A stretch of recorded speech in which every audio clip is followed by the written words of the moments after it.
योजनेप्रमाणे रावणाने कपटाने सीतेचं अपहरण केलं. मोठा बाका प्रसंग श्रीरामांवर येऊन ठेपलाय. सीतेला कोणी नेलं असेल, ती कुठे गेली असेल, तिच्या शोधार्थ ते सगळीकडे धावतायत. आणि एवढ्यात रावणाला विरोध करताना घायाळ होऊन पडलेला पक्षीश्रेष्ठ जटायू रस्त्यात पडलेला त्याला दिसतोय. त्याच्याकडून श्रीरामांना सीतेला कुठल्या दिशेला नेलंय याची थोडी जाणीव झाली आहे आणि ते लक्ष्मणासह त्या दिशेला धावू लागले. पुढे त्यांची भेट शबरीशी होते आणि तिच्याकडून मिळालेल्या माहितीनुसार आता ते ऋष्यमुख पर्वतावर हनुमंतांना भेटले. हनुमंतांनी त्यांची भेट सुग्रीवाशी घडवून दिली आहे. असे एकामागून एक सगळेजण श्रीरामांना भेटतायत. आणि ही सगळी योजना कशासाठी? तर रावण वधाचं अंतिम ध्येय साध्य करण्यासाठी. साक्षी सव्योम पृथ्वी, साक्षी सअग्निज्वाला, संमित्र राघवांचा सुग्रीव हात झाला, सुग्रीव हात झाला. संमित्र राघवांचा सुग्रीव हात झाला, सुग्रीव हात झाला.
सिंधू खणतील शैलमाला, लंघतील सिंधू खणतील शैलमाला.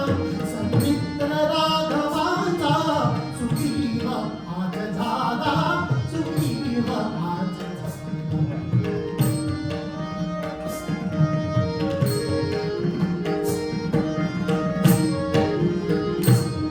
ते शोधितील सीता संदेह यात नाही, निष्पाप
स्वर्ग लोकी येईल पाडत्याला संचित्र राघवाचा सुग्रीव आज झाला सुग्रीव आज झाला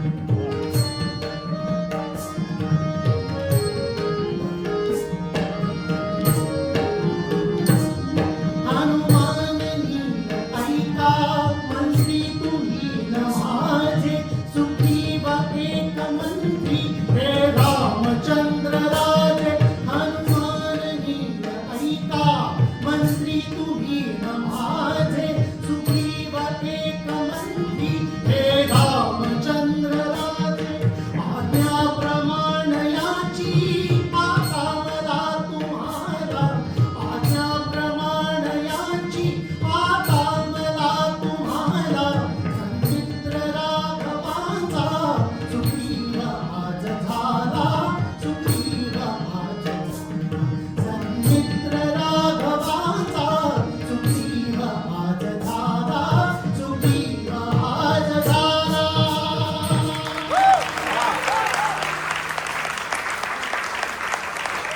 वाह विशाल वाह